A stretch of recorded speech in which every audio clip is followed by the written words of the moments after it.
नमस्कार मैत्रिणींनो, मी प्रीती.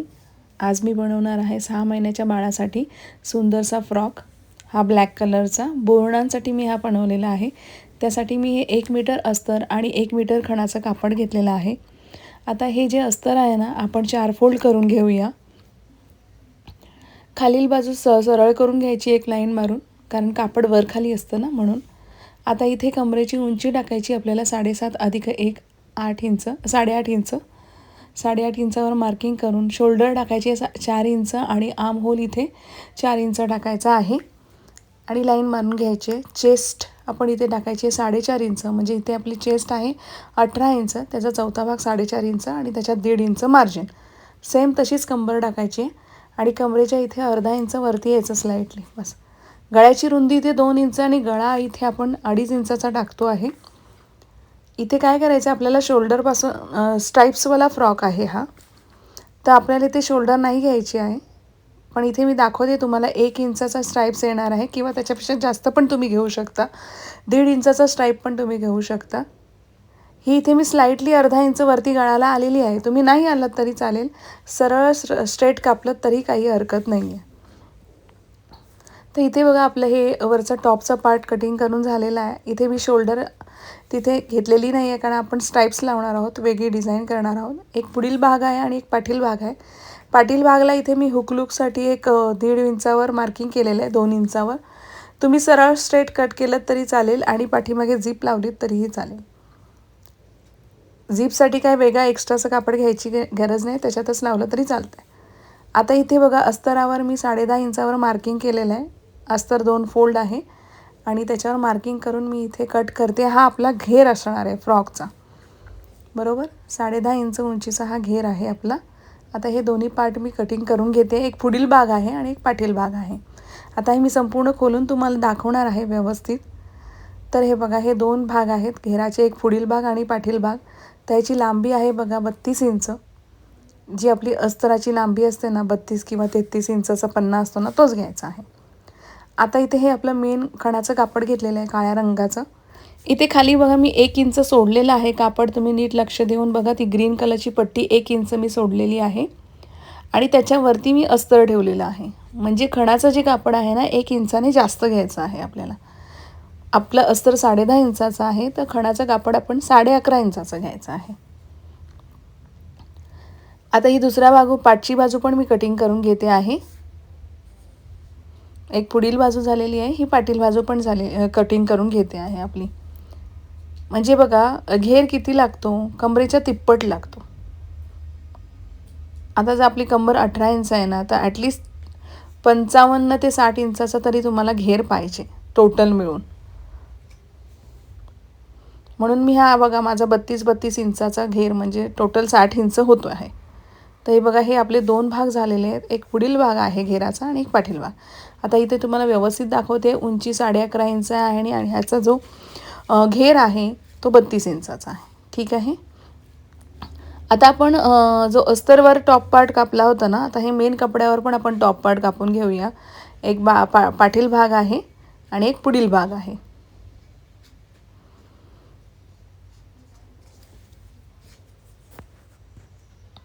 आता हा एक काठ कापून घेते आहे मी, कारण आपल्याला पुढे ना फ्रंटला एक डिझाईन करायची आहे म्हणून.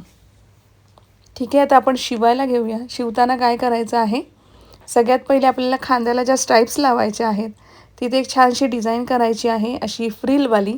त्यासाठी हे मी ब्लॅक कलरचं कापड घेतलं आपलं खणाचं. लांब पट्टी घेतलेली आहे एक 15 ते 20 इंचाची आणि आता त्याला ना अर्धा इंचाच्या प्लीट्स टाकायच्या आहेत. त्या पट्टीला फोल्ड केलं मी आधी आणि आता ह्या अर्धा इंचाच्या ह्या प्लीट्स टाकून घेते आहे.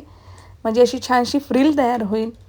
अशी खांद्याला आपल्याला ती फ्रिल लावायची आहे. तुम्ही नाही लावलीत तरी काही हरकत नाही, साधीवाली पट्टी लावलीत तरी चालेल. आता इथे बघा 3.5 इंचाच्या ह्या 2 पट्ट्या काढते आहे मी. ह्या आपल्याला खांद्याला लावायच्या. त्याआधी आपण फोल्ड करून घेऊया. ह्या अस्तराची नाही आहे, हे मेन खणाचं कापड आहे. इथे ते दिसत नाही आहे की हे खणाचं कापड आहे, पण हे खणाचं कापड आहे. त्याची ही पट्टी तयार करून घेतली मी, दुमड पट्टी करून. आता त्याला ना मी ती फ्रिल लावणार आहे. जर तुमच्याकडे ना म्हणजे काठ उरला असेल तर तुम्ही इथे खांद्याला काठाचीच डिझाईन करू शकता. माझ्याकडे नव्हता उरला, कारण मला त्याच्या उरलेल्या कपड्यामध्ये टोपरं पण बनवायचं होतं. म्हणून मग मी इथे काय केलं की लेस लावणार आहे. आता मी काय करते बघा, ती फ्रील ना त्या दुमड पट्टी आपण जी तयार केली ना त्याला मी आता लावून घेते आहे. आधी आपण हे सगळं संपूर्ण तयार करून घेऊया आणि मग नंतर मग मी तुम्हाला सांगेन की शोल्डरची पट्टी एक्झॅक्ट किती घ्यायची आहे.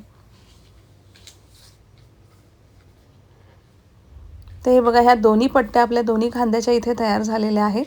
आता इथे ना ह्याला मी एक छानशी लेस लावणार आहे, जी आपण बघा ब्लाऊजला लावतो, जी अशी कशीही वळते ती लेस, ती वाली घ्यायची. आता इथे मी तुम्हाला दाखवते, आपल्याला शोल्डरला पट्टी 5 इंचाची घ्यायची आहे. लक्षात ठेवा, 5 इंचाची घ्यायची आहे. दोन्ही बाजूला आपण ह्या 5 इंचाच्या ह्या 2 पट्ट्या तयार करून घेतो आहे. म्हणून मी आधी कटिंग नाही केलेली आहे, हे नंतर सगळं जॉईंट झाल्यावर कटिंग करायचं. म्हणजे काय होतं, काय कमी जास्त असेल ना तर आपल्याला वाढवता येतं, पण आधीच कटिंग केलं ना की मग कमी पडले तर खूप प्रॉब्लेम होतो. तर ह्या दोन्ही पट्ट्या आपल्या इथे तयार झालेल्या आहेत. आता मी त्याच्यावर छानशी ही लेस लावून घेते आहे. जर तुमच्याकडे काठ असेल तर तुम्ही सरळ काठाचेच ह्या स्ट्राइप्स बनवा, खूप सुंदर दिसतात. तर हे बघा, इथे मी दोन्ही ह्या लेस लावून घेते आहे.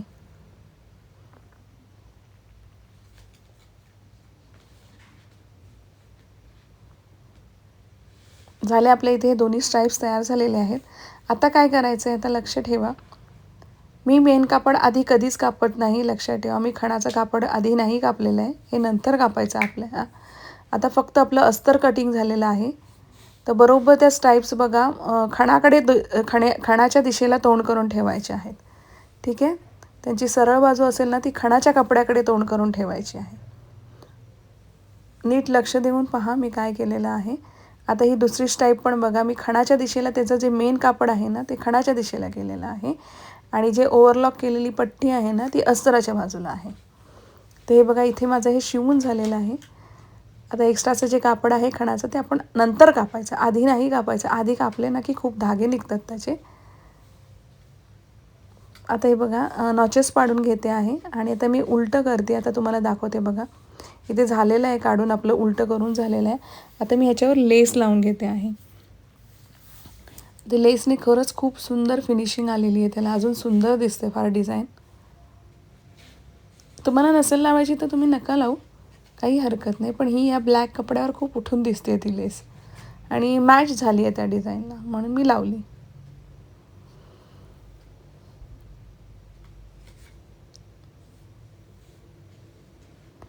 तर हे बघा, इथे हा आपला पुढील भाग तयार झालेला आहे. आता हे जे एक्स्ट्राचं कापड आहे ना ते आपण आपल्या मेन कपड्याला फिक्स करून टाकूया.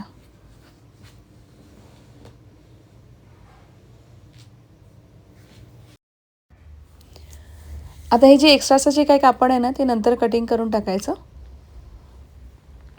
पुढील भाग आपला इथे तयार झालेला आहे.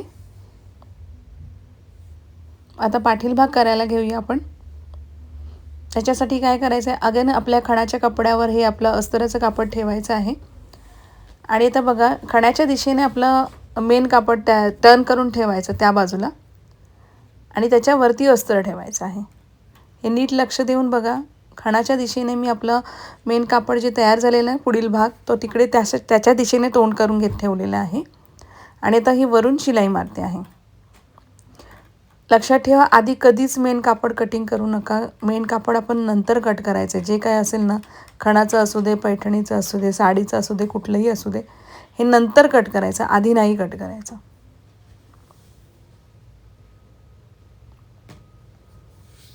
आता इथे आपलं शिवून झालेलं आहे. एक्स्ट्राचं कापड कटिंग करून टाकायचं आणि नॉचेस पाडून घेऊया. इथे मी तुम्हाला एक सजेस्ट करेन, हुकलूक लावण्यापेक्षा पाठीमागे सरळ झीप लावा. कारण लहान बाळांना ना पाठीमागे हुकलूक असलं ना तरी तो ड्रेस कधी कधी घालायला कठीण जातो. त्यापेक्षा जर पाठीमागे झीप लावलेली असेल ना तर खूप इझी जातं. मी नंतर या फ्रॉकला झीप लावली. आधी मी हुकलूकसाठीच केलं होतं आणि नंतर मग त्याला सरळ स्ट्रेट कट मारून पाठीमागे झीपच लावून टाकली. जर तुम्हाला तो झीप लावायचा व्हिडिओ पण पाहायचा असेल तर मी पुढच्या एखाद्या फ्रॉकला झीप कशी लावायची ते दाखवेन. आता काय करायचं आहे, आता आपण घेर तयार करायला घेऊया. आपला वरचा भाग तर तयार झालेला आहे टॉपचा. आता घेर करताना काय करायचं आहे, आपलं जेवढं अस्तर आहे तेवढाच मी मेन कपड्यावर कटिंग केलेलं आहे. तर ते एकमेकांना जॉईंट करून टाकूया, घेर आणि अस्तर. हे असं एकमेकांना जॉईंट करून प्लीट्स टाकले ना की काय होतं, फ्रॉक असा छान सुंदरसा असा फुललेला दिसतो, मस्त प्लीट्स अशा वरती आलेल्या दिसतात आणि छान दिसतो. आता काय करायचं आहे, आपल्या मेन आपलं जे अस्तर होतं ना त्याला मी खाली दुमडपट्टी नव्हती मारली, ती आता मी मारून घेते आहे. आणि त्याला अर्धा ते एक इंचच्या आपण प्लीट्स टाकूया.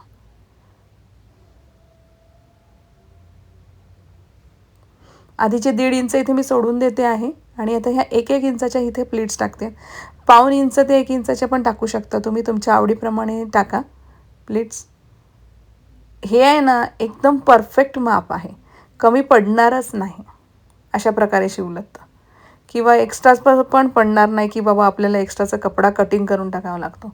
बघा आता मी जेव्हा लावेन ना, बघा परफेक्ट तेवढंच बसतो. आणि कडेला बरोबर 1.5 इंच सोडाच, कारण तो फिटिंगमध्ये येतो ना, त्यामुळे तिथे प्लीट्स टाकायचेच नाही आहेत. हे बघा परफेक्ट बसतं एकदम. म्हणून कमरेच्या तिप्पट जे माप असतं ना घेरासाठी, ते लक्षात ठेवा, ते त्याप्रमाणेच तुम्ही घेर काढायचा. आणि समजा तुम्हाला जास्त वाटत असेल, जास्त हवा असेल ना घेर घ्या, पण मग प्लीट्स ना एकाखाली एक अशा थोड्याशा ढकलायच्या मग त्याप्रमाणे. आता हे बघा, हा पुढील भागाचा घेर झालेला आहे, तसाच पाठील पण करून घ्यायचा. आणि आता इथे मी काय करते, हे बघा मी ही एक बॉर्डर घेतली होती ना पट्टी, ती मला कमरेला लावायची आहे. ही जर मी इथे कमरेला लावली नसती ना, तर मग मी शोल्डरला ह्याचे स्ट्राइप्स बनवले असते. मला ही कमरेला एक डिझाईन करायची होती, म्हणून माझे शोल्डरच्या स्ट्राइप्स प्लेन झाल्या. आता काय केलं आहे मी, बघा अस्तरावर ही जी खणाची पट्टी आहे ना ती ठेवलेली आहे आणि साईडने शिवून उलटं करून घेते आहे. इथे उलटं करून इस्त्री मारून घ्या किंवा वरून एक दाबटीप मारली तरीही चालेल.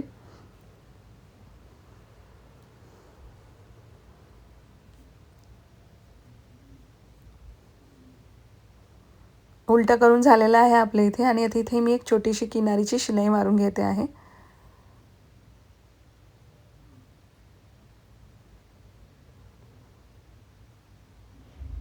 झाली. आता ही पट्टी तर आपली इथे तयार झालेली आहे. आता याला ना मध्ये अशी एक डिझाईन करण्यासाठी ना एक छोटीशी आता ही एक दुमडपट्टी आपण तयार करून घेऊया.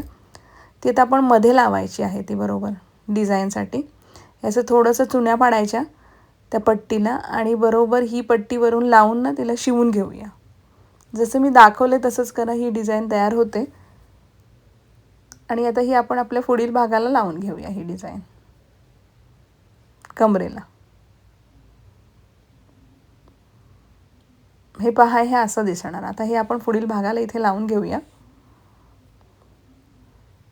ती डिझाईन अशी बरोबर मधोमध येऊन द्यायची, कडेचं शिवून टाकायचं आणि मग नंतर ना ती काय करायचं, आपण हेमिंग आपली शिलाई असते ना, हात शिलाईची सुई असते ना, त्याच्यामध्ये ब्लॅक कलरचा धागा घ्यायचा आणि ती बरोबर ती मधला जो आहे ना तो गोल ब्लॅक कलरचं, ते तिथे फिक्स करून टाकायचं शिवून, म्हणजे ते हलणार नाही. हात शिलाई करून घ्यायची तिथे. आता बघा, हे इथे माझं लावून झालेलं आहे. पुढील भाग आपला तयार झालेला आहे. सेम तसाच पाठील भाग तयार करून घ्यायचा. आणि आता इथे मी काय केलेले आहेत, ह्या कमरेला लावायच्या ह्या नॉट्स इथे तयार केलेले आहेत. ते आता आपण कमरेला लावून घेऊया. इथे आधी मी हे ओव्हरलॉक करून घेतलेलं आहे फ्रॉकला दोन्ही बाजूला. आणि आता ह्या नॉट्स इथे लावून घेते आहे.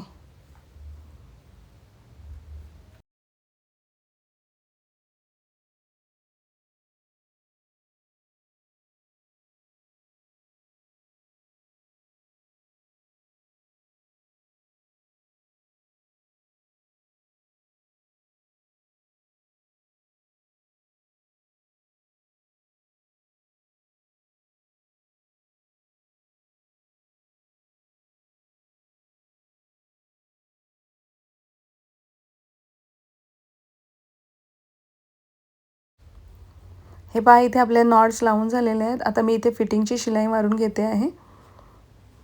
आता बघा, मी 1.5 इंच एक्स्ट्राचं मार्जिन ठेवलेलं आहे, तर तुम्ही सरळ 1.5 इंचावर फिटिंग टाका. कारण काय होतं ना, असंही आपण माप घेताना थोडंसं लूजच घेतं बाळाचं, त्यामुळे बिनधास्त 1.5 इंचावर जरी फिटिंग टाकलीत ना तरी तो परफेक्टच बसणार बेबीला. आणि एकदम पण लूज ठेवून काय अर्थ नसतो ना. त्यापेक्षा तुम्ही काय करा की एक 1.5 इंचावर अशा फिटिंगच्या शिलाई टाका, म्हणजे पुढे जाऊन तो एखादी सिंगल शिलाई आपल्याला काढता येते, उसवता येतं ते. तर इथे बघा माझ्या इथे फिटिंगची शिलाई टाकून झालेली आहे. असं माझं दोन्ही बाजूला टाकून झालं आहे आणि परत ओव्हरलॉक पण करून झालेला आहे आपल्या इथे. मी इथे हा फ्रॉक तुम्हाला सरळ करून दाखवते आहे. तर हा फ्रॉक ना 6 महिन्याच्या बेबीसाठी मी तयार केलेला आहे. पण हा फ्रॉक ना तिला 1 वर्षाचं होईपर्यंत पण आरामात होईल. काही शिलाई पण उसवायची गरज नाही पडणार आहे. मी फक्त एक केलं की ह्याला ना नंतर पाठीमागे ना झिप लावली. आधी मला असं वाटलं की हुकलूक लावावं, पण नंतर मग मी तिथे एक झिप लावली बस. एवढेच चेंजेस केलेले आहेत. तर हे पहा इथे बोरणासाठी हा सुंदरसा फ्रॉक आपला तयार झालेला आहे. त्यासोबत काळ्या रंगाचं टोपरं पण तयार केलेलं आहे. तर असेच छान छान व्हिडिओ पाहण्यासाठी आपल्या चॅनलला नक्की फॉलो करा, लाईक करा, शेअर करा, सबस्क्राईब करा. भेटूया पुढील व्हिडिओमध्ये.